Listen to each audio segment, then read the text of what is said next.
Hello, welcome back to Shit They Don't Tell You. I'm Nikki Limo. Hello, everybody. What's up? It's the Crypto King here. Okay. We have taken more of your questions, your lovely, lovely questions, to answer today on our lovely, lovely show. Again, we are not experts at anything. This is for entertainment purposes only. If you take our advice, that's on you. It's on you, bro. That's our disclaimer there. If you have a question that you would like us to answer on any subject that we are not experts on, again, podcast at nikki.limo is where you're going to want to send those. Podcast at nikki.limo. Like a also, limousine. If you'd like to support our show, check us out on Patreon. Maybe on Patreon. Patreon.com/sticky. STIKKI. You'll get many, many perks. Including Steve's crypto corner stream every week for hours at a time. We got a monthly live stream. We got early episodes, all kinds of stuff. Also, we do a free roll poker tournament that we've been doing every month. That's been fun. Also, we got fantasy football leagues now. That's been we just keep adding. We just keep getting it fucking sick for you to win on our podcast, on our Patreon. Excuse me. Anyway, let's jump into these questions, shall we? Yep. Okay, this first one. It comes with a trigger warning in the title. So, trigger warning. I want to end my life after heartbreak. Oh my gosh. Oh geez.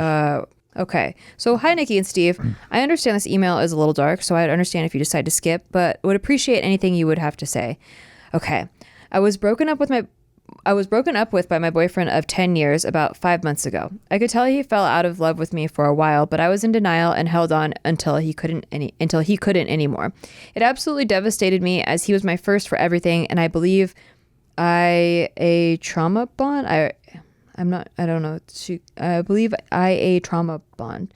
Not sure how familiar you are with that. Maybe she meant like have a trauma bond? She has a trauma bond? Okay. We've maintained contact since, and I'm aware that's not healthy, so I plan on going no contact here soon, but I still struggle hard every day. The most recent painful thing that's happened is that he told me he was going on a weekend trip with his lesbian female friend and that they're not going to do anything inappropriate, but she's moving away and they wanted to spend one last time together. They have plans to hike, spend the night, and then spend the next day doing who knows what. Hearing this broke me all over again for various reasons, as I have deep trust issues / insecurities, and I don't want to be naive. She may not have an attraction to him, but I don't doubt he does for her. That's not the most hurtful part, though. It's the fact that for years I begged him to do that kind of stuff with me, and it never happened. I knew that was, that's very painful. The few times we did go hiking, we never made a weekend out of it. We drove there, hiked, back, and then went back home. And then someone else comes along and he goes out of his way to spend time with her, and she didn't even have to ask. It's like he's more sad about her moving a whole 2 hours away than he is about not having me in his life ever again. It's clear he cares more for her than he did for me. I'm in therapy, but the overthinking of him falling for someone else, sleeping with someone else, having a life with someone else kills me. Don't get me wrong. I've had thoughts of suicide my whole life, but this is pushing me over the edge. I just never caught a break my whole life. The reason I'm here is due to the few people I know that would be hurt if I went through with it, but I'm at the point of wishing I was dead every day. My birthday is in 2 weeks from writing this. I'll be 24, Aries. Woo! Oh yeah, this was a couple months ago. I'm behind, sorry. But I wish it was my last. The pain and frustration of life is too much. Damn. I'm sorry for this being so long and sad. I don't want to give up, but then again, I do. How can I detach myself from the person I fell for to who he is now? How do I cope with knowing in his eyes I wasn't worth it? This podcast is something I look forward to every week. Keeps me going. Thank you both for existing. I'm so grateful. Sincerely, Sad Girl. Oh, sad girl. Listen, dude, this is a toughie for sure. It definitely breaks my heart. It's so easy to say this kind of shit, but it really is true. Yeah. Like, you're going through the thick of it. You can't see out of the storm, but you really will get out of it. Yeah, it just takes time. I relate so hard to you at this exact age. At 24, yeah, same. Was when I was going through my most brutal breakup ever. Yeah. And it was the same thing where like all the things I wanted him to do with me, he was just doing with other people. And it was like, why was it so hard for me to like I had to fight and cry and like do all this stuff, and he still wouldn't do it. And then like these other people just get to do that. And it was really hurtful for sure. But that's how you know that it wasn't the right person. Exactly, right? though. And I do believe now, and like hindsight is 2020, obviously, and it's super easy to say this now, like 12 years later. But I think I was getting thrown those experiences that threw me to like the depth of my emotion like you feel right now, because I felt so similar to that, because you need them to compare when you have the opposite. You know, when you really do find that person, that true soul connection, like it's so obvious, like it just like jumps out at you because of what you thought was love and what you thought like you had to do to get that love, and how hard it was and how painful when you were rejected by it and all of this stuff, and you were just clinging for so long. And then in comparison, how easy it is when it's like the person. Also, like, why don't you deserve like to go on a hike with somebody who wants to like hang there, Who wants to be like, there? why don't you deserve like all like what you wanted out of your old relationship? You had complaints. It's not like you're telling us how perfect it was. Yeah. So that's like, it's kind of hard to see though, because you're in the middle of the heartache and you're dreading. It's just a lot of dread. And right? you're having A lot like of a fear, hard dread. time letting go. Yeah. But you do need to. And you even said that you're very self-aware that Yes. you want to go no contact soon. Like you have to go no You have contact to go soon. no contact. You absolutely have to do that. It does hurt. You're going to think about them a lot. Dude, this sucks. You can't even imagine yourself with someone else, blah, blah, blah. Yeah. But the more you go without, it's like the tide washing away a footprint, you know, it just gets less and less and less and less until you barely remember what it was like to be with that person. And you have to give yourself that time. And during that time, you just got to become your own fan. Like you got to become like a Yes. hype man for yourself. You got to like figure out all the reasons why you fucking rule and why it was their loss. And like until you really believe that, where you're really like, I fucking rule. Like I'm having so much fun with me. like I don't, like they missed out. Like they're missing out on all this fucking awesome time that I am. Because right now what you are is you're letting all your energy go to them, where like, it's like, you don't even remember who you are without them. Like and it gives off this energy of like, you're giving your power away. Yes, exactly. You have to love yourself. I know that's all corny shit, but you really do have to love yourself so that, you know, you have an emotional core that you can always, you know, have like a steady understanding of self, so that you're not worried about what your partner does or what they don't do and how much that's going to ruin your whole day. Yeah. And I know it's really hard to like what do I have to hype myself up about, like when you're feeling that way. And this is the part that takes a little bit of work, but if you can like really take stock of what you're grateful for in life. I know it sounds like cliche, but like what you're grateful for, and like things that if you were your friend, let's say you're your best friend and you're introducing yourself to somebody, like what would your best friend say about you? Like Right. what would like how would they describe you to someone new? You know, and that's when you can really like figure out your good qualities, where you're like, yeah, I am really funny, or like I am like really kind. People and do love me. Why do they love me compassionate. so Yeah, much? why do they love me? Exactly. I mean, you said like those few people that would be really hurt if you went through with ending your life, like what would they say about you? Like I'm sure there's many things that they love about you, and find those within yourself to love about yourself, and then like just keep expanding on that. Like every day be like, yeah, I am really, really nice to animals. Like I'm super compassionate, like whatever the things are. Nothing's too silly.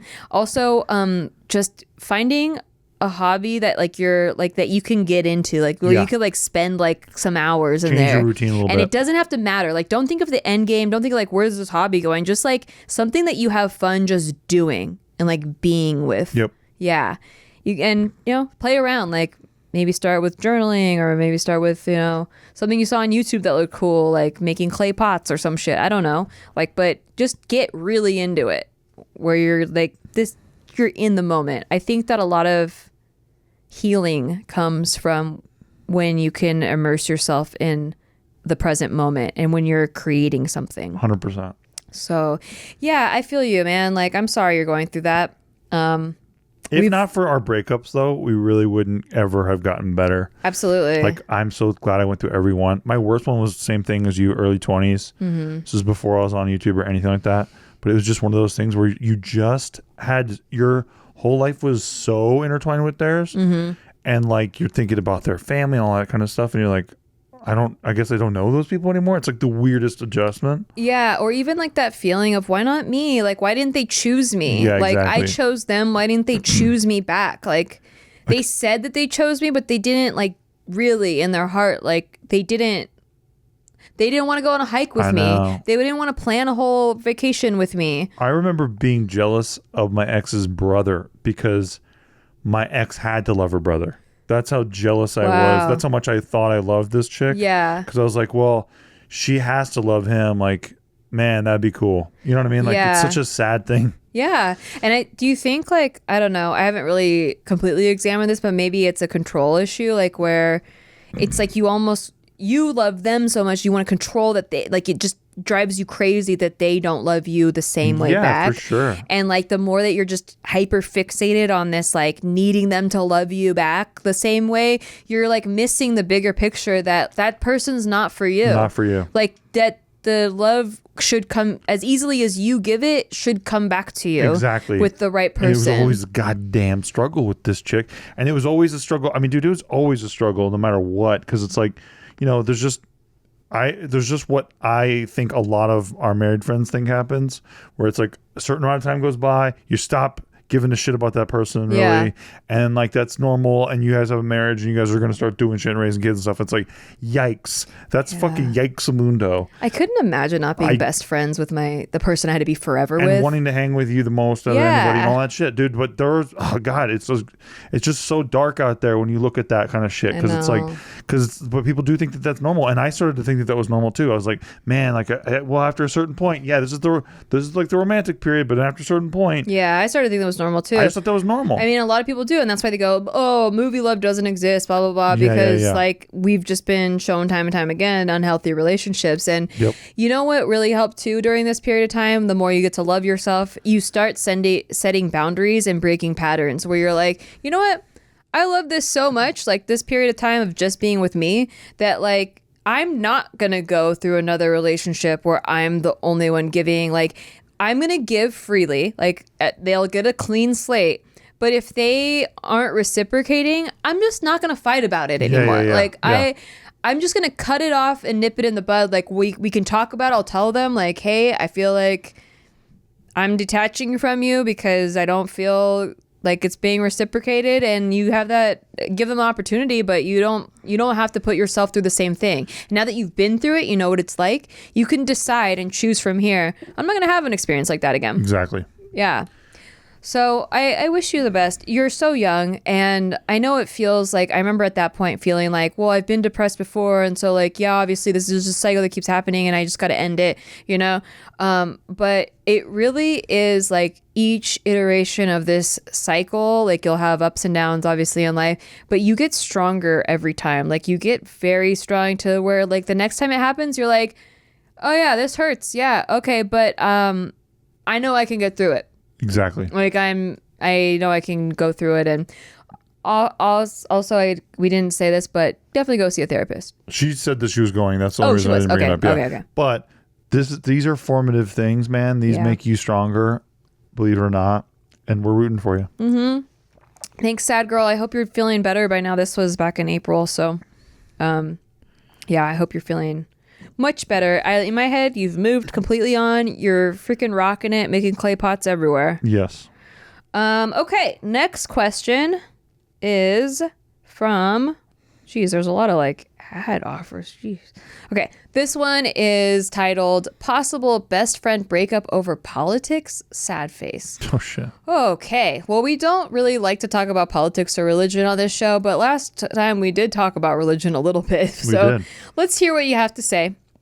Hey, Nikki and Steve, please keep me anonymous or make up a fun nickname. Also, sorry if this is too long. What's her nickname? Tutankhamun. Or she, or he. Tutankhamun. I actually don't know the gender because there's no name. Tutankhamun. Tutankhamun? What does that mean? What does that mean? What? Tutankhamun? Tutankhamun. Tutankhamun. Tutankhamun. I don't get it. Like the Egyptian king, the pharaoh. King Tut. Okay. There it is. All right. Sorry we gave you a nickname. I apologize deeply now. First off, I wanted to say I love this podcast and your vlogs. Nikki, I love how you think and how your brain works. It's so relatable to me, and you're incredibly intelligent. Oh my gosh, thank you so much. That's so sweet. Your work ethic is admirable. I also have a cat named Joe, and he's a little scaredy butt as well.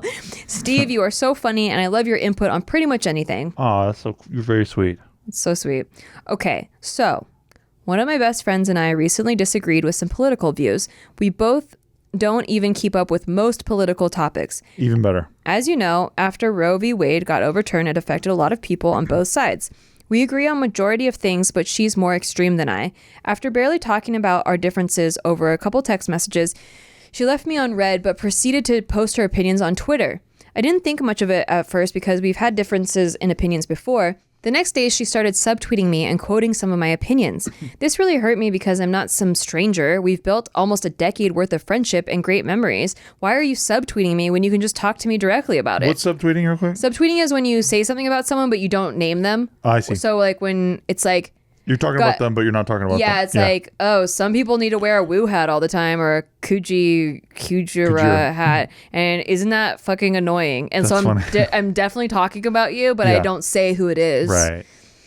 Okay, so she ended up going on a trip with her grandma a few days. So I left her alone thinking maybe she needed to cool down or needed some space. Still no word from her after she came back. I don't even know how to feel. I want to text her saying, are we even friends anymore? But not sure if I should just give her time. Also, I'm a Leo sun, Taurus moon. She's a Cancer sun, Scorpio moon. Oh, whoa, very emotional. Just putting that out there. Probably means nothing to Steve, LOL. Facts. Our lives are really different, but I believe even with differences in lifestyle, we can still be close friends because those things aren't the foundation of our friendship. I recently got engaged, planning my wedding, and she has never had a boyfriend and jokes about being a spinster when I know that's not what she truly wants. She complains about wanting a boyfriend like every week. She's been wanting to lose weight for a few years, but doesn't put in the work. We started our weight loss journey together. I lost 40 pounds and she hasn't made any progress in a year.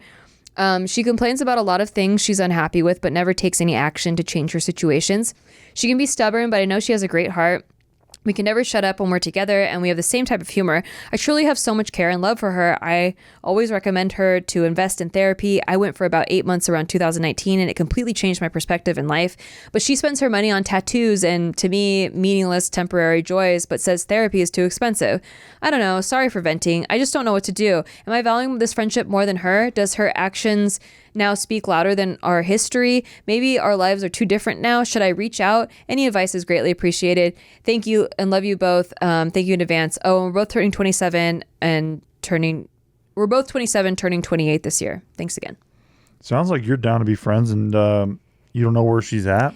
Yeah, I mean, the hard part is, and I think that you learn this as you get older, especially you're, getting into your later 20s, is that I believe, and so does Steve, believes that being able to have an open mind and differ in opinions and perspectives with people doesn't mean that you can't be friends. Like as long as you're having respectful discourse with each other and you respect each other regardless of of opinions, and you validate each other. Obviously, there's no litmus test for friendship. It's like you don't have to believe a certain thing for me to be your friend. Exactly. Unless it's like, oh, I think we should like rape and murder people on the regular or something like that. On the reg, Like, is that a spicy take? But I mean, most topics, especially political and religious, they get heated, but especially when you have a different opinion. Mm-hmm. But you should be able to, like, there are valid points on each side. Otherwise, it wouldn't be so polarizing. Yes, right? Of course. But also, your friend is not the mayor. No. And they're not the governor. And so sometimes we do this shit to each other. We're like yelling at them like they're responsible, the tip of the spear, responsible for all this shit happening. And it's like, dude, they don't have control over anything, neither do you. So that's why I don't do that to people. But what's happening right now is and I've seen like a lot of talk of people who are like, well, I shouldn't have to listen to anyone. Exactly. And they'll brand it as like anyone with a different opinion, they'll brand it as something like not, I want to say hate speech, but that's not like something like but that. I shouldn't have to listen to it. I shouldn't even have to give them a platform or whatever. Right. And it's like, you're talking about your friend or like your family or people that you have loved and respected in the past, but because they have like a different opinion, you're just not even going to listen to why they have that opinion. I'd at least like to know why. Same. Like, even if an opinion startled me where I was like, holy shit, that's extreme and like completely different than what I believe, I still want to know why. Because then if you don't know why someone thinks the way they do, you'll never change their mind. Yeah. So I don't have any chance at changing their mind if I don't know really why. Yeah. And what the politics tends to do is like only listen to the people on our side because we're telling you what they think. But Yeah, exactly. But you're not allowed to actually talk to them about what they think. That's all straw man shit. Yeah, we're gonna tell you what they think, and then you're gonna get angry about it because it's obviously ridiculous what they think, and then you don't have to talk to them about it. Like, you just know that's ridiculous. It's like they're a bunch of tree huggers, or they think they should get to own nukes, and it's like, okay, guys. Yeah, or whatever. Nobody's gonna meet in the middle Like on any of this shit. there's just a bunch of like broad generalizations, and this is why that side's bad. Yeah. So I say that because it makes me sad that whenever I see someone that's like, I cut this person out of my life because blah blah blah, and like it doesn't seem like they even gave the other person a chance to talk or whatever. Well, and then they'll over explain some ridiculous thing about what they think their friend believes. Yeah. Instead of just like letting their friend talk for themselves. And also like broadcasting it publicly like that. Yeah, like that's that part is to get confirmation bias. Yes. That like you're doing the right thing. Oh my God, I can't even believe you had to put up with that. They like want this like online sympathy. It's so weird. It's a little dopamine hit. Don't like it. It is Yeah. probably a dopamine hit thing. People are really addicted to this like external validation that they get online from people agreeing with them, and like it's like this little like buzz. It's like they just like, and then they get offline and they're alone. Like they're alone in their room and they spend hours like in this little portal in their phone. But it's sad to me. I think you have a really great head on your shoulders. I'm sorry that like you're gonna have friends. Just know from this point out that there are gonna be people that are your friends that just when you disagree, they all of a sudden think they can't talk to you. Mm-hmm. And it's the people who, I mean, in a similar vein, I was raised where if you have an argument, you can't just go upstairs and slam the door. Yeah. Like you have to try to figure out what's going on. But then some people weren't raised that way. So they just don't have the tools, I think, to handle conflict resolution. Mm-hmm. And so I don't know if they know what to do. So I don't even necessarily blame the person. Sometimes it's just like a misfit. Like it's not going to fit because they deal with conflict in a different way than you do. Yeah. I'm not saying that my way is necessarily right, because if you're the type of person, like I have a buddy who's like, I have to walk away because I get so fucking heated that I'll ruin everything if I stay in the room. So I get it, but it's like, you have to like take a breath and take then the temperature of the room. Yeah, take a breath. But like, it just depends on who your friend is and how compatible you guys are as friends too. Mm-hmm. Like that's a big part of it as well. Yeah, absolutely. And like, are you able to maintain a friendship with someone who's not willing to even talk to you after? That's kind of like almost like a blessing in disguise that she's showing you that. And exactly. Maybe there's just some growth and maturity that needs to happen within. If she's so fragile that she can't hang or talk to you because of a political disagreement, it's not really going to be, I mean, it's sort of a red flag maybe for a friendship as well. Or maybe, like sometimes when you start being friends, you guys are both on this level, and then one like grows and matures and the other one kind of stays at the same level, and you don't really realize how much you've drifted apart. Yes. Until like something like this happens where you're like, wait, you're not even going to talk to me about that? That's crazy. Dude, and that's I love busting my family's balls because they'll start yelling about politics or some shit at family. It was so shit. startling to me because my family never talks about politics. Oh, dude. My and family I go to your family and I'm like, I don't even know who half these people funny. are. Like, but they'll be yelling about some shit, right? And then they'll say something in the room, and we're all just at my fucking grandma's house, right? And they'll say something in the room. It's like they all think we're all on TV right now, and like it fucking matters or does anything. Yeah. Like it's just so funny. Like nobody's the governor. Like everyone can just chill out a little bit. Mm-hmm. Like when we leave here, these four walls are the only things that had to suffer all that stupid shit that was just talked about. Literally, the needle has not moved one bit. Yeah. So just chill out, hug your family, love your neighbor. Yeah. Yeah. I mean, what can you do? Exactly. I mean, nothing's real. John Lennon world said. is hollow. But what I like to do when I'm going through an issue like this is I like to zoom out and think about how little time we have on Earth. Like you're already like 27. Okay, let's say you live to like 85 or let's say you lived to 87, just to make it easy on math. Like you got 60 more years left.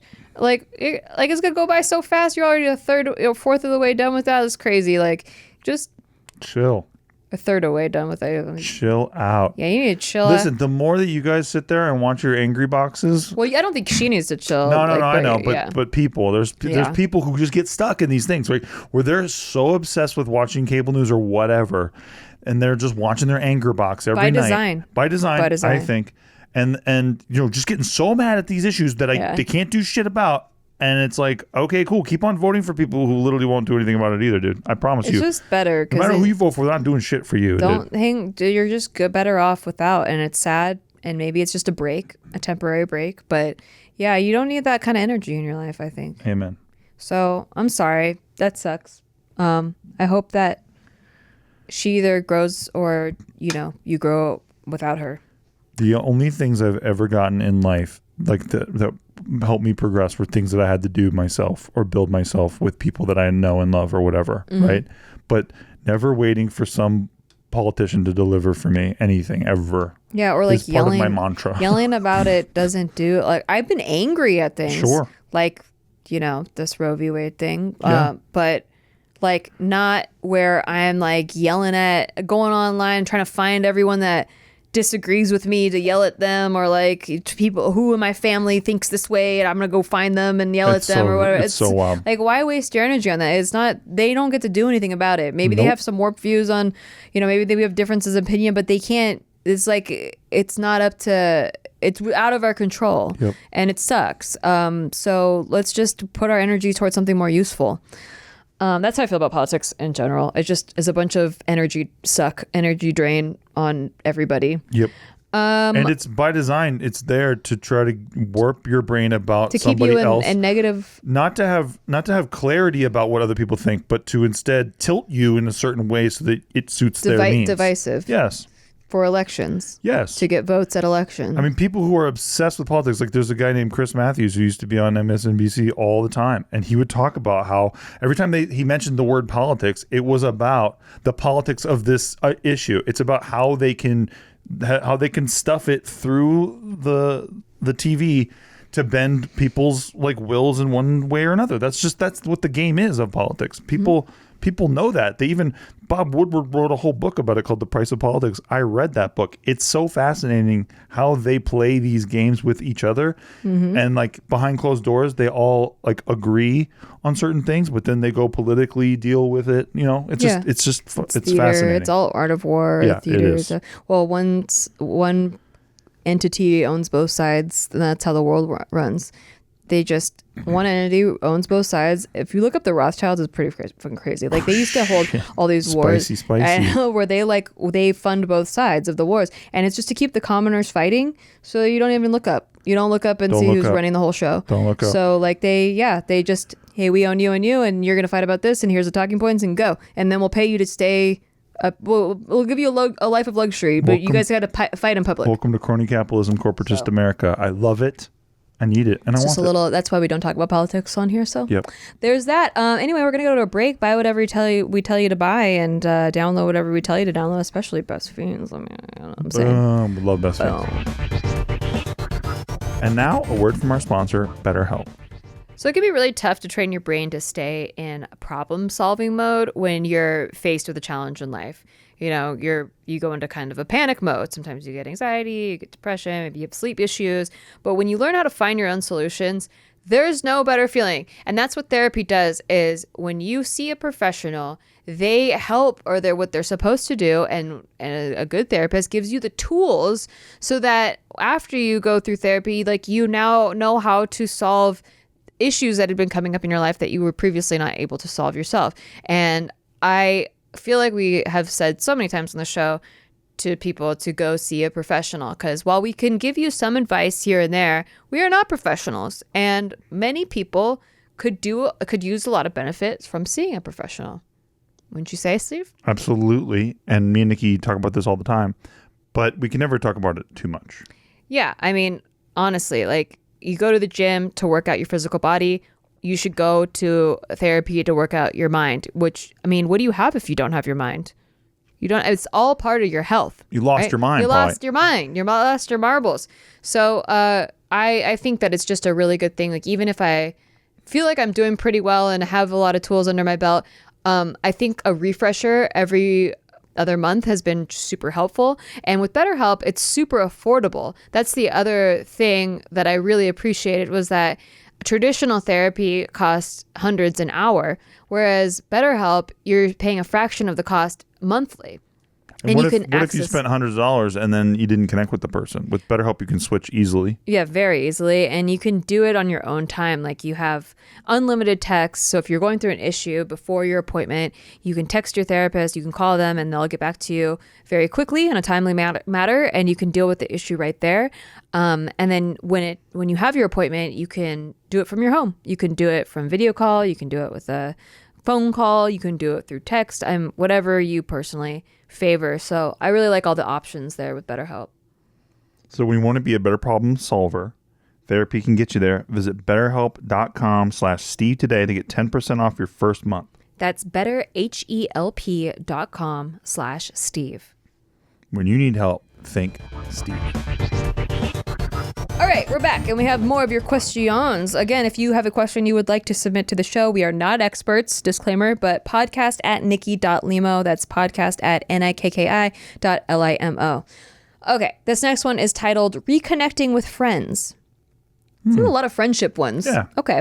Hey, Nikki and Steve. I love listening to your podcast going to work and going home from work. Since 2020, I've been distancing myself from my friends from high school and college due to my anxiety being really high when I interact with people. I want to reconnect back with friends since I have a better handle on my anxiety, but just being around people. But every time I want to message them online, my anxiety gets back to me since I don't know how to start the conversation since we haven't talked since 2020. I have seen them online in the video games that we play, and I want to ask them to play together, but because we haven't talked in a while, how do I go back to talking to them weekly to not talking to them at all for the past few weeks? How do you go back to how do you get back to weekly after not talking to them for a minute? Yeah. Okay. Would it be weird to reach out to them because we haven't talked in a while? More context. We are all 24 years old, if that helps. Thank you, Iceman and Nikki, for the advice. Just reach out. Yeah. Just I know it's easy, but you're making it a bigger deal in your head. Yeah, and it's so not that big a deal. it seems really big to you, but to them, it's not that big of a deal. Like, if you reached out of the blue, they're not like, whoa, this is weird. We haven't talked in so long. He's just randomly gonna act like we're friends still. Like, they're like, no one's like that. Shit happens. Routines change. Now you just have to cycle yourself back in. If you got a text from a friend that you used to talk to all the time, and they were like, hey, I miss you. What's up? You wouldn't be like, what? Yeah, you wouldn't be like, what a weirdo. You'd be like, oh, cool, I miss them. But we haven't talked in like a certain period of time. This is very odd. Yeah. Yeah, nobody thinks like that. Yeah, no one like hyperanalyzes Nobody that. thinks So like that. let your worries go away. And then if it makes you feel better, well, sometimes like when I have anxiety, I'm just imagine the worst case scenario. I'm like, worst case scenario, they're like, what a weirdo. And I'm like, that's weird. Like, they're weird for doing weird. that. So like, it's not on you. Therefore, they're weird. Yeah, you're not the weird one. Anyway, go have fun with your friends, man. For real. All right. Next question. Creepy night shift story is the name of this topic. I don't read any of these beforehand, so it gets me going when I read the topic title. Dearest Crypto King and Icebreaker. Hello. Breaker 123. As of the time I am typing this email, I am getting off work 4 a.m. for the listeners. It is yet again that binge listening janitor that has a podcast playing the entire 9 hours he is cleaning someone's office/restroom. It's a boring shift when there isn't a new big mood episode keeping me company. Or should they don't tell you, I would assume he only puts in a big mood, but okay. That won't last for long. Hey, I seriously can't get enough of it, but it's something that I always look forward to. Keep it up. I'm cheering y'all from the inside of a quiet building all by myself, or am I really alone? Working at night has its perks. No one on the road, no people to bother you, and I get to avoid the blistering sun. You're like a vampire, man. Yeah. The minor downsides are not many stores are open, nobody is awake, my girlfriend will set alarms to wake up and call me to make sure I'm not dead, lol, and just overall pretty lonely. I'm okay with most of these things, but recently my employers changed my route, meaning I get a set of new places to clean, one of which is a nursing school. I absolutely hate it here, with a capital H. Working in this location made me discover a new fear I have, and that is the fear of dolls. This location is full of mannequins in beds for simulations in this field. Oh my God, that is creepy. I feel like while I mop the room with this row of dolls in beds, they just turn and look at me. So I keep my head down and I try not to look at them. Turns up podcast audio. My most recent shift scared me the most, surpassing the initial fear I had beyond anything I felt. Picture this. You're standing in a long, dim hallway vacuuming. The time is almost 3:30 a.m. The power goes out for just a second and then it comes back on. Moments later, you hear something moving around in a bed behind a locked door.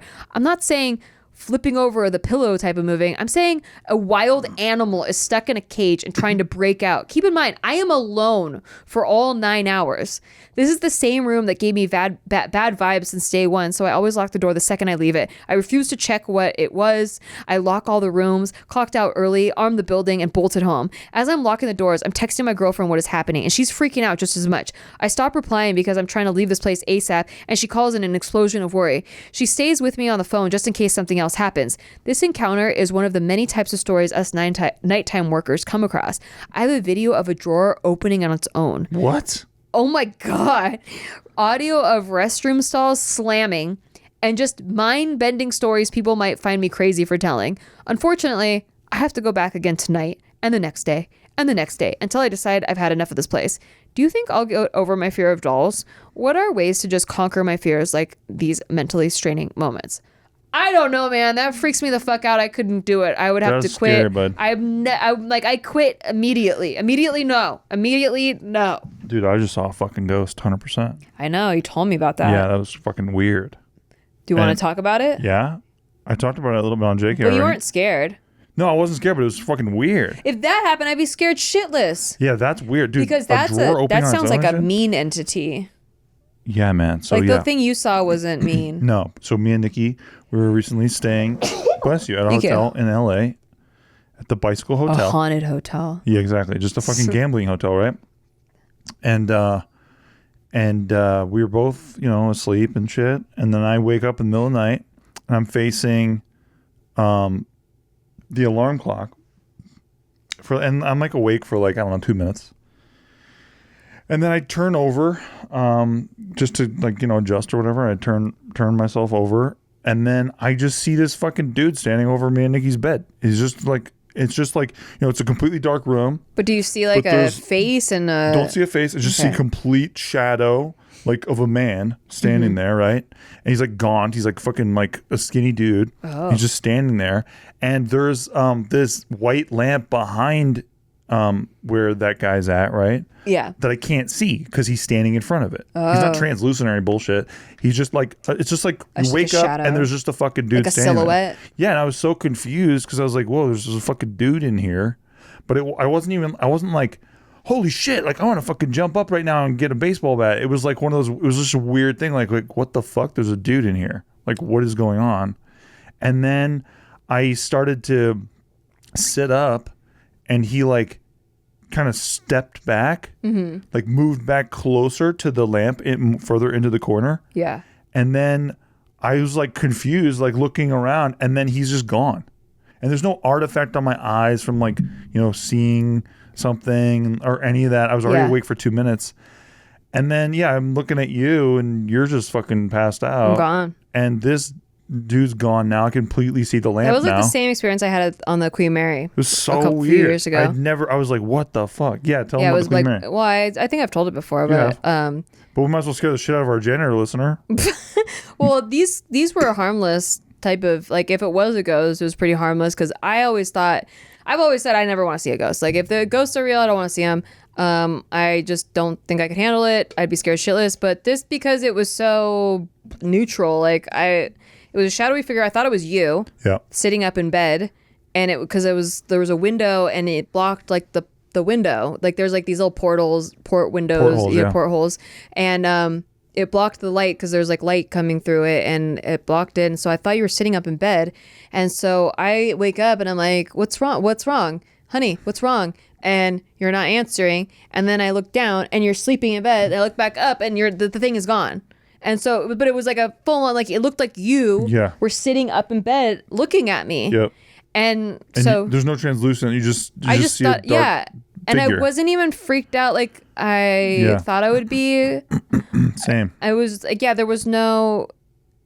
there was no face or anything. It just like as if you were blocking the light. Like I couldn't, you're backlit, so I couldn't see. But like it was like you were looking at me, and it happened twice. In that room. In that room, yeah. So you fall back asleep and then you wake up and it happened again, right? Yeah. Yeah. But that being said, Steve, this is a quote from this morning. Steve said, "I am terrified of you. I saw a ghost 2 weeks ago and I wasn't even scared at all, but I am deathly frightened of you." I'm way more scared of you. Think of it. I'm way more scared of you. So think of it this way, Mr. Janitor friend. Yep. It could be me walking in the hallways. That's true. And that would be way more scary. That would be way more scary. Because Steve Green has seen ghosts and says I'm way more scary. Nikki's way more scary. I'm terrifying, actually. Nikki on a tear. That way goes. more terrifying. It thinks it's making all kinds of crazy sounds in there, like banging around. Like I could do a way better job. Yes, she can. I'd be way louder than that goes. I have been. I will be You in are the right now. future. I will always be. I throw tantrums. Yep. I mosh around the room. Yep. Steve talks about it. I kicked a cement pillar with my foot Yep. in sandals, I think. Yeah, pretty and much. you know what? Might I as was well have like, been. I think they were kids. I was but like, still. say something, Paul. Say something. And that pole was scared. It crumbled. Surprised you didn't break your fucking foot, honestly. I think I might have slightly fractured a it. Yeah, toe, I but think so. I didn't want to talk about it. Because you should have seen the other guy. The temper on this lady is hilarious. Because she's just a tiny lady in a tiny little body. But her temper is hilarious. So come over, spend a week with me, and then your job will be nothing. Piece of cake. True. Piece of Yeah, cake. you won't be scared anymore. No, but that shit freaks me out. I watch all kinds of ghost shows, and like, if there's like drawers opening on their own, or like I'm alone and there's like doors slamming, or no, immediately no, I'm done. I always thought like seeing Gone. a ghost would be like fucking, translucent glow thing. Like Hollywood shit. I always thought it'd be like a little creepy girl that was asked if I want to play with her. I know. Instead, both times I've seen something, it was like, that time where I saw some figure in my mom's old Yeah. room when I was a kid, visiting from San Diego, or visiting San Diego from Virginia. Just like the orange glow of the alarm clock. I see this dark figure standing over my bed when I wake up in the middle of the night. Maybe you should stop looking at alarm clocks. I know, right? Well, why are they always in fucking bedrooms? Always. They bring the... They bring the spirits. Are there alarm clocks next to the dolls? And the door's completely closed, and there's just this fucking dude standing over my bed, and it didn't feel bad at all. Same kind of shit. Yeah. But it had been so long since I saw something like this. It's not something I think about a lot, Yeah. But then, seeing this guy, I was like, that was just like. But when you have sleep paralysis, you have... Oh yeah, but that's different because it's a totally terrifying different shit, thing because yeah. I'm like awake and like Yeah. in my body and present and shit. When you saw that's neutral ghosts. When I saw the neutral ghosts, Yeah. but the shadow men guys are like fucking floating and shit. Okay. And they're like talking to me. Oh, shit. Yeah. That's crazy. Yeah, it's way different. I don't know how to get over fear of dolls. I've never liked dolls. I have only been given a doll like once in my life from my grandma, and I threw it in my parents' closet, and I refused to look at it, and I cried in the middle of the night. I hate dolls. Dolls are scary. Yeah, why they have no business looking like people. No business. My parents got my sister an American Girl doll. Yeah. I remember during this very famous Christmas where she cried nonstop after because she wanted like a Miss Potty pants or some shit. Yeah. And my parents spent more money to get the American doll. I heard of and this my sister story. fucking hated it. Yeah. Miss Potty Pants. Miss Potty pants, whatever, some Yeah. cheap ass thing. And that's when my mom realized, like, don't try to outsmart kids, just get them exactly what they want. Yeah. It's like when you go to a restaurant and you want spaghetti and they order you some fancy pasta and you're like, this isn't fucking spaghetti. Yeah. This is farfalle or whatever. Or like, the I fuck. want macaroni. Oh, they have macaroni and cheese, but it's not Kraft macaroni and cheese. It's like some like very expensive, like rich cheese. And you're like, It's hate the worst. this. Honestly, that's one of the worst things. That's one of the most disappointing things is having macaroni and cheese that isn't just Kraft macaroni and cheese. It's always disappointing to Kids me. just want what they want, what they're Yep. used to. They don't know like what's more quality, what's more expensive. The only other mac and cheese that I think can hang Yeah. is maybe KFC's mac and cheese. It's pretty fucking good. I don't remember it. It's pretty damn I good. like when people make their own mac and cheeses now, like as Nah, I an don't like adult, I prefer But Kraft. as a kid, it's like I only know one mac and cheese, and that's the only one. Mm-hmm. And so, if you serve me some other shit, like you're wrong. Yeah. I remember I had some friends get into the Velveeta shells and cheese. Yeah, It's respectable. I liked it. It's not the same. It's respectable. Respectable, yeah. Not the same though. Not the same. No, you need that bright neon orange made of Yep. chemicals. I need to glow. I need my insides to feel sticky. Exactly. Anyway, Yeah, throw that job in the garbage. Nice. Hey, nice. I was gonna say throw the dolls in the garbage, but you know what? No, just gone. I'm gone. Yeah, No, I'm out of there. that's not fun. Do you think dolls were invented for so that demons could have bodies to go in? Yeah, of course that's why they invented. I mean, I feel creeped out by dolls. I 100% think that. Ugh, look at you with people eyes. Yeah, cold people eyes. Ugh. I feel for you, man. Hey, 100%. you know, email us if you're ever, can you take a video and email that? Yeah, can I see your Yeah. drawer video, bud? Yeah, or like the wild animal sounds. Like, that's crazy. Yeah, that's sick. Okay. We have one more question. Okay. And this is titled, Boyfriend has been meeting up with his ex behind my back. Oh, that's devastating. No, this is worse than ghosts. Nick, please keep anonymous. Okay, will do. That was very highlighted in bold and capitalized. Understood. Hey, Nikki and Steve, been a listener for a while now, and I find myself agreeing with almost all the advice you both give, so I thought I could use some of that good advice right now. Let's go. It's awesome. It's not professional advice, but thank you. I'm glad you appreciate it. I'm a 23-year-old male, and my boyfriend is 21. Let's call my boyfriend Alex. Okay. We met in college and became very good friends. He's really good looking, extremely intelligent, and funny as fuck. Hey, congrats. Nice. We both thought we were straight until a year later when Alex came out to me as gay and introduced me to his boyfriend at the time. Let's call him Kevin. I didn't come out to him because I didn't want to make things weird between the three of us, and I also had a feeling Kevin was jealous of me. They ended up breaking up later that year, and Alex and I got together in summer of 2021. Turns out Kevin was jealous of me, so just what you thought. Mm-hmm. And my friendship with Alex caused some problems with their relationship. Anyway, Alex is He was right. Anyways, he was right. Yeah. Alex is my first relationship ever, and at this point, I know I'm ready to be in a relationship thanks to all the dating advice you give. Aw. Let's go. Early in the relationship, I noticed Alex has a photo album of Kevin on his phone, but I didn't make a big deal about it. Alex also admitted that back when he and Kevin were dating, Kevin texted him what he was doing with Alex and what he was doing, and Alex replied that he was at home. Kevin went to surprise him at his place, but he wasn't home. Turns out Alex was at Disneyland with his sugar daddy, and that also caused problems with the relationship. Get the fuck out of here. You think? All right, this is interesting Okay. as fuck. Yeah, this is. I love this juicy relationship when people submit this stuff. Because I'm like, ooh, I'm an old married woman, and I don't get any drama in mine. Yeah. Okay. So anyway, he was at Disneyland with his sugar daddy. Alex said there wasn't anything going on with the sugar daddy and it was purely for money, and he admits that it was a bad thing that he did that and it made him so sad to fuck up the relationship. I also didn't make a big deal out of it and thought it was great he was being honest and real with a story like that. He has been a great and loving boyfriend, and I don't have anything to complain about until now. I have a habit of looking through his phone. I know it's bad, but I can't help it. You're bad. You know what? When you have a hunch, because I've never looked through Steve's phone ever, but A lot of pictures of your I butt. looked through my ex-boyfriend's phone all the motherfucking time because I had this like hunch, and I was always right. And that's the thing. It's like, yes, it's bad to look through someone's phone. You should respect their privacy. And if you're doing that or feel the need to do that, you probably shouldn't be with that person and you have trust issues.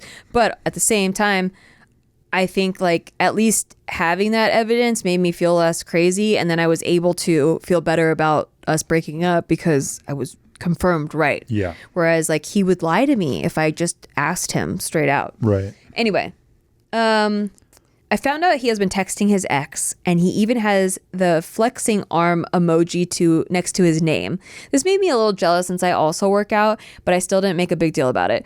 They were also mostly some short texts and some happy birthday texts. And later I found out that they had also texted on Snapchat. Since Snapchat deletes text, there wasn't much for me to see, but I saw Alex had saved a text from his ex saying, "Thanks, Pa." Pa is short for Poppy. Why is he calling my boyfriend Pa? But whatever, I brushed it off again. Wow, you're really patient. A few months later, I found out that Alex still has a flirty picture of Kevin shirtless on his bed in a photo album. I didn't notice this in the first time I looked through it, but then I still let it slide. Now, a year later into the relationship, I found out through his text messages that Alex has been hanging out with his ex Kevin recently. I only had a short time to look through his phone, but I learned they hung out 4 weeks ago and with both of their friends. Another time where Kevin sent Alex his location to meet up, and another time where Kevin asked to hang out but Alex couldn't. This all occurred in the last 2 months. This really hurt my feelings and now caused trust issues.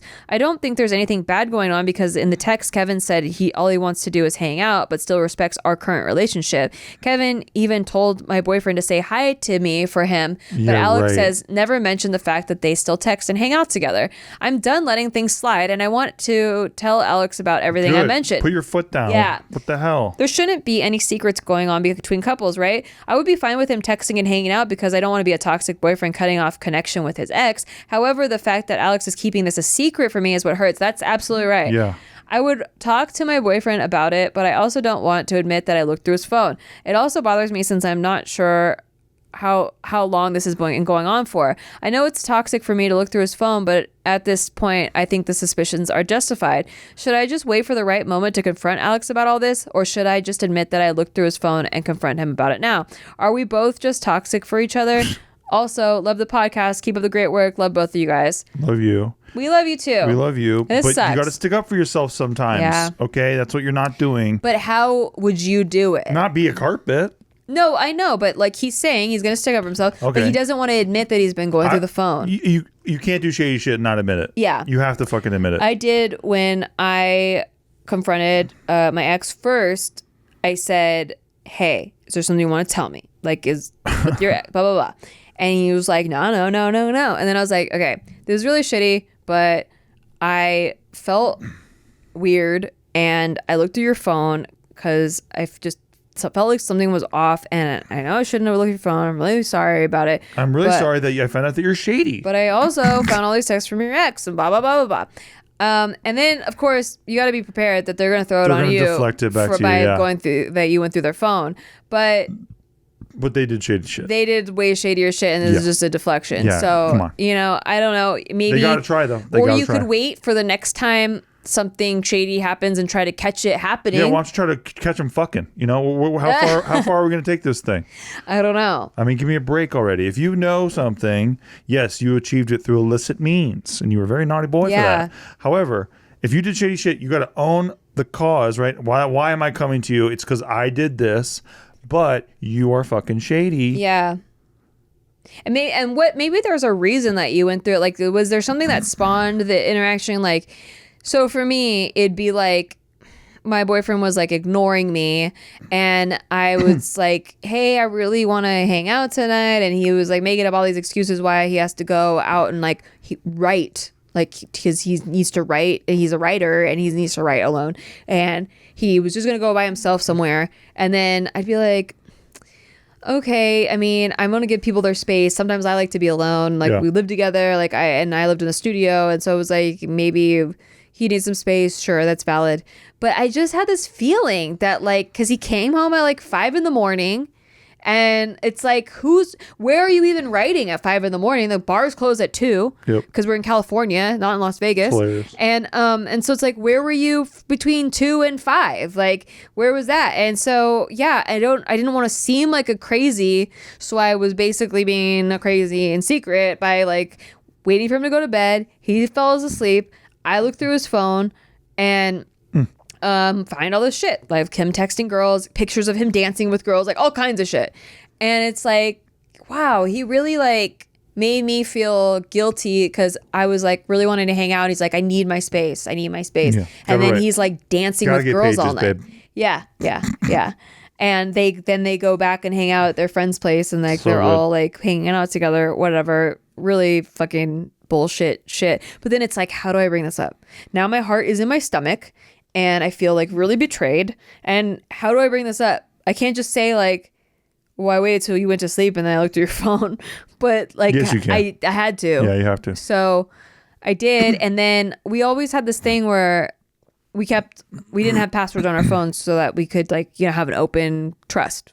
And then he started putting passwords on his phone, which made me even more suspicious of shit. So then instead of being like, oh, you're safe because you have a password. No, buddy, I'm going to watch you put in the password. Obviously, Yeah, when you fuck think yeah. I'm not looking, I'm fucking looking and I'm going to see your password. And then I'm wait till you go to sleep and I'm going to fucking get in your phone again and find out where you're hiding from me. This is called a toxic person gives you advice. So what I'm saying is it didn't end well.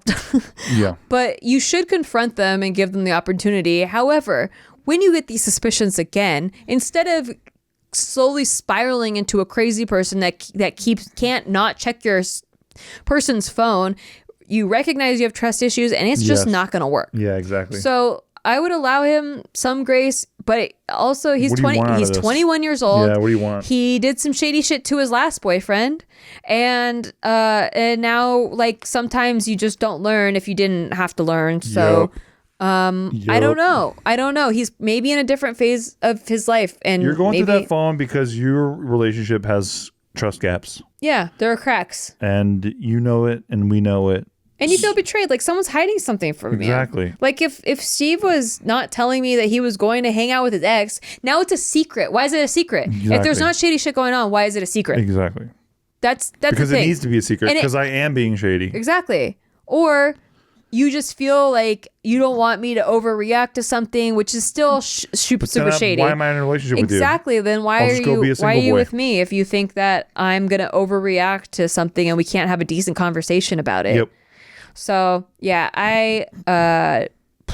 you don't get to enjoy the benefits of a monogamous relationship, like the way that I do. Yeah. And then not have to sacrifice certain things for that. Yeah, or like even just have a discussion. Exactly. Like, but that's what I mean. So like I can't just go hang out with my ex willy-nilly and then just blame it on Nikki and say, yeah, because I was afraid you freak out. But I still want the benefits of my monogamous relationship. It's like there are responsibilities inside of it that help you to maintain that monogamous relationship that you have to take into account. Yeah, and I'm sorry, every relationship is just an agreed upon set of rules. Mm-hmm. And so if you both agree like, hey, we don't hold anything from each other, I mean, maybe that's a conversation to have. Maybe Definitely. you didn't set those rules in the beginning. So maybe set those rules, and once it's an agreement and you both agree that in your relationship you do things that way, then if one person breaks it, now like it's very valid that you have trust issues. Exactly. But you definitely have to talk to them, and that's the only way that they're probably going to learn.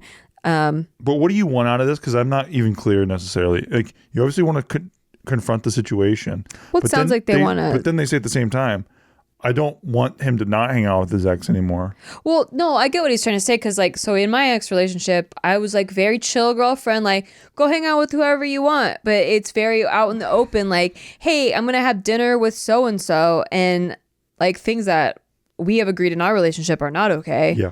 And that was just like we had long discussions, and like it was like, yeah, you know what? It does make me feel a lot more comfortable. Like you were actually the one that said to me, like, I don't think it's cool to go have dinner with an ex. Yep. And I was like, I always felt that way, but I felt like I was being too controlling by like voicing how I feel. Call me controlling, yeah, but I think that's whack. But it really is just like in some people's relationships, they're super cool about it, and some people's are like, hey, you know what? I agree. I'm not very comfortable with it. So like, and that's for me. Like maybe other people, hey, you like it, go for it, dude. Yeah, honestly, I'm not saying like, because I remember I said this before, and people were like, I can't believe that you and Steve like won't hang out with people, like you won't go to dinner with someone of the opposite gender. And it's like, yo, like do whatever you want in your relationship. Do it. We are very clear about what makes us feel comfortable or not. Yeah. And if I did want to go to dinner with a friend of the opposite gender, there would be a discussion. And like Steve would have to feel comfortable before I ever agreed to doing something like that. And honestly, it would probably be something business related or whatever, and I wouldn't give a fuck. But it's not. But it's not. But there's a discussion because we've already had. It sounds so rigid. No, but it's just these. It's a general guideline. It's just these innate things that we just do in our relationship. And if it didn't, like, if there was totally like there's nothing weird about going to have dinner, then why does it make me feel a little bit icky to do it without asking? That's exactly right. You know, like it makes me feel like I'm hiding something when there's nothing to be hidden. Yep. So what he's saying is like, hey, as long as there's nothing to be hidden, I'm really cool with you hanging out with whoever you want. But the fact that you chose to hide this makes me think that there's something shady. Totally. So I think what he's saying out of this is like, he's not the type that feels uncomfortable with this guy hanging out with people unless it's going to be this like secret. Yeah, so if you're gonna, so that's what I was getting at. Like, what do you want out of this? So maybe it's like open communication. If you're going to be doing this, I need to know about it. Yeah, that makes sense. Yeah. So yeah, the more you have communication and be very clear about what you both want and what you agree upon, the better your relationship will be. You'll have more trust. Yep. You'll appreciate your partner more. You'll notice that your partner will just naturally do the nice trusting thing instead of the opposite thing. And then be like, what? I didn't know that you cared about that, which is such a bullshit thing that we all have done before. And if they continue to break trust, then get out. Yeah. Get out of there. You don't need it. You don't need that in your life. There's better relationships to be had. But yeah, I feel for you. And you can do this. You got this. You can do this, and it'll only if it's meant to be, it'll only make your relationship stronger. Never be scared of sticking up for yourself, ever. Totally. If something feels off, you should definitely address it. Yep. Like, don't feel weird about seeming weird. Yep. Like, if your partner respects you, they'll listen, then they'll understand, like, they'll try to understand your point of view. Exactly. You know? Exactly. All right, guys. Well, thank you for sending in all your questions. Again, if you have a question you would like us to answer in our very non-expert opinions, feel free to message us, podcast at nikki.limo. That's podcast at nikki.limo. Also check out our Patreon, patreon.com/sticky, STIKKI.